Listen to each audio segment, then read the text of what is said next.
একদিন মুসা আলাইহিস সালাতু ওয়াস সালাম আমার আল্লাহ তাআলাকে বলেন, জিজ্ঞেস করতেছেন, হে রব, হে আল্লাহ, আপনি খুশি হলে আমরা কিভাবে বুঝবো? তখন আমার আল্লাহ তাআলা উত্তর দিলেন, হে মূসা,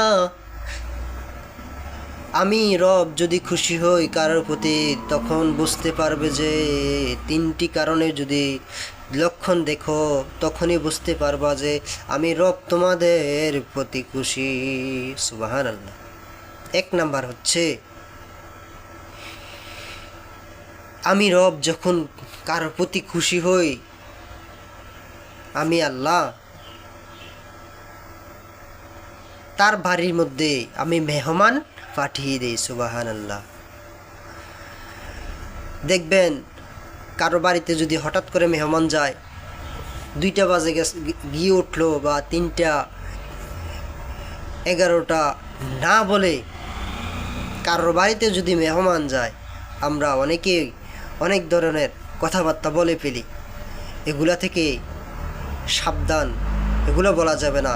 মেহমান যায়, আল্লাহ তাআলা যাকে পছন্দ করেন, যাকে ভালোবাসেন, তার বাড়িতে আল্লাহ তাআলা মেহমান পাঠিয়ে দেন। সুবহানাল্লাহ। 2 নাম্বার হচ্ছে, আমার আল্লাহ তাআলা যাকে ভালোবাসেন, যাকে মহব্বত করেন, তাকেই এবং তার পরিবারের দিক দিয়ে হলেও কন্যা সন্তান দান করেন। সুবহানাল্লাহ। কন্যা সন্তান হচ্ছে আমার আল্লাহ তাআলার পক্ষ থেকে একটি নিয়ামত। সুবহানাল্লাহ। আমাদের কন্যা সন্তান হলে দেখবেন অনেক বাবারা স্ত্রীদেরকে দেখতে পারে না, অনেক কষ্ট দেয়, জ্বালা যন্ত্রণা করে। এগুলা থেকে সাবধান। এগুলা হচ্ছে আমার আল্লাহ তাআলার নিয়ামত। আমার আল্লাহ তাআলা যাকে পছন্দ করেন তাকেই কন্যা সন্তান দান করেন। এগুলা হচ্ছে আল্লাহ তাআলার পক্ষ থেকে আসে। ছেলে সন্তান এগুলা আল্লাহ তাআলার পক্ষ থেকে আসে। সুবহানাল্লাহ। 3য় নাম্বার হচ্ছে, যখন দেখবেন আসমান থেকে হঠাৎ করে বৃষ্টি পড়তেছে, তখনই দেখবেন বান্দার প্রতি আল্লাহ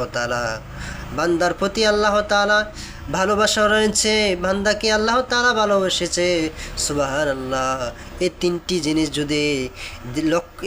জিনিস যদি দেখেন, লক্ষণ দেখেন, তখনই মনে করবেন যে আল্লাহ তাআলা বান্দার প্রতি আল্লাহ তাআলা খুশি হয়ে গেছে। সুবহানাল্লাহ।